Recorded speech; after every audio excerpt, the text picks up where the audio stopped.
से पैदा नहीं होता, ईवीएम के बटन से पैदा होता है। ईवीएम से राजा नहीं पैदा होता है, ईवीएम से जनसेवक पैदा होता है, ईवीएम से जनप्रतिनिधि पैदा होता है और उसकी आयु 5 वर्ष की होती है। ऐसे स्वघोषित राजाओं को जिन्हें लगता है कि गुंडा हमारी जागीर है, न राजा रहे न रजवाड़े रहे, अनावश्यक बयान था। अनुप्रिया पटेल और राजा भैया के बीच तल्ख बयानबाजी के बाद मामला पॉलिटिकल से इंटरनल हो चला है। राजा भैया को लेकर बयान देने के बाद सुर्खियों में आए अनुप्रिया पटेल की मुश्किलें लगातार बढ़ती जा रही। मिर्जापुर जिले में राजा भैया की पार्टी जनसत्ता दल लोकतांत्रिक ने अनुप्रिया पटेल के खिलाफ बगावत के बिगुल फूंक दिए। पार्टी कार्यकर्ताओं ने बैठक की है, जिसके बाद फैसला लिया गया है कि चुनाव में अनुप्रिया पटेल के खिलाफ राजा भैया प्रचार कर सकते हैं। हम उसकी घोर निंदा करते हैं कि अनुप्रिया पटेल ऐसी बात नहीं कहनी चाहिए थी। प्रथम नागरिक जिला पंचायत अध्यक्ष जो है कुलदीप पटेल को बनाया गया है। यहाँ पटेल समाज के किसी भी व्यक्ति की अगर अनुप्रिया पटेल मदद की हो आज तक, तब वो अपने बिरादरी की बात करें, ठीक। और ये समाज के साथ साथ में कुंडा बिहार और सभी राजा भैया के चाहने वालों का और कार्यकर्ताओं का अपमान है। जो भी दल उत्तर प्रदेश में पैदा हुए हैं वो किसी न किसी गठबंधन से पैदा हुए हैं। जनसत्ता दल एक ऐसा दल है जो बिना गठबंधन के पैदा हुआ है।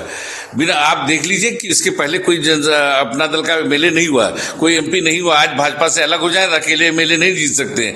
हम तो ईवीएम से पैदा हुए हैं मान लीजिए, लेकिन जनसत्ता दल तो ईवीएम से पैदा हुआ है, वो तो अकेले ईवीएम से भी नहीं पैदा हो सकते हैं। राजा भैया जाति पाति की राजनीति नहीं करते हैं, सर्व समाज की राजनीति करते हैं और सबकी मदद करते हैं। ऐसे वक्तव्यों का मैं घोर निंदा करता हूं। और अनुप्रिया पटेल अकेले गठबंधन के साथ नहीं, अकेले अगर एक प्रधानी का चुनाव लड़के दिखा दें और जीत जाएं, तब आकर के वो ऐसा बयान दें। अनुप्रिया पटेल को अपने शब्दों के लिए माफ़ी मांगनी चाहिए।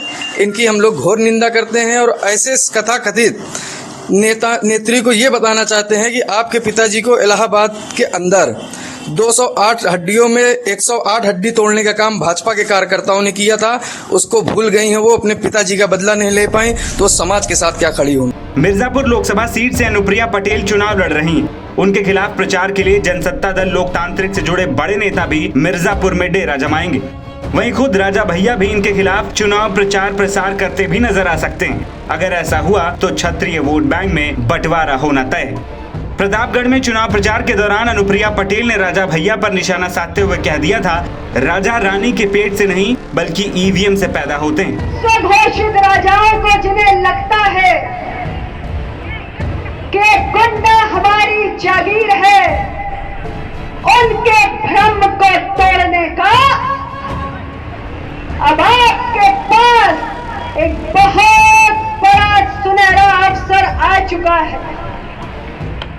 मैं आपसे कहना चाहती हूं कि इस बार 26 मई को आप ईवीएम का बटन दबाने जाएंगे तो याद रखिएगा कि इस देश के अंदर अब केवल मतदाता ही सर्वशक्तिमान है और राजा या रंग बनाने का काम सिर्फ आप मतदाता भाइयों के हाथों में है।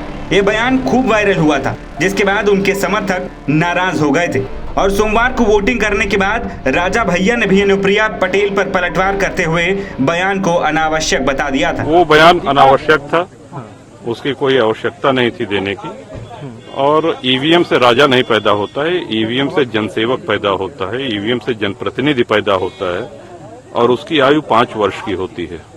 5 वर्ष बाद जनता जनार्दन निर्णय करती है कि इसको पुनर्जीवन देना है कि नहीं देना है। तो राज परिवारों से किसी को कोई क्यों कुंठा होगी? 7-8 दशक बीत गए हैं, देश आजाद हो गया है, अब न राजा रहे न रजवाड़े रहे, अनावश्यक बयान था। वहीं बयानबाजी के बाद नाराज कार्यकर्ताओं ने बैठक करके अनुप्रिया की बातों को कुंठा से प्रेरित बताकर बगावत के सुर छेड़ दिए, जिसके बाद अब राजा भैया की टीम के मिर्जापुर आने की चर्चाएं और अनुप्रिया पटेल के खिलाफ प्रचार प्रसार भी करेगी। जनसत्ता दल लोकतांत्रिक के जिलाध्यक्ष अनुज कुमार ने बताया कि अनुप्रिया पटेल जनता का विश्वास खो चुकी हैं। उनकी जगह जगह विरोध हो रहा है, इसीलिए वो कुछ भी बोल दे रही। ये टिप्पणी उनकी हताशा को दर्शाती है। पार्टी के कार्यकर्ता उनको करारा जवाब देंगे। उन्होंने कहा कि जल्द ही राजा भैया की टीम मिर्जापुर आएगी। वहीं राजा भैया भी अनुप्रिया पटेल के खिलाफ चुनाव प्रचार कर सकते हैं। NBT ऑनलाइन की रिपोर्ट।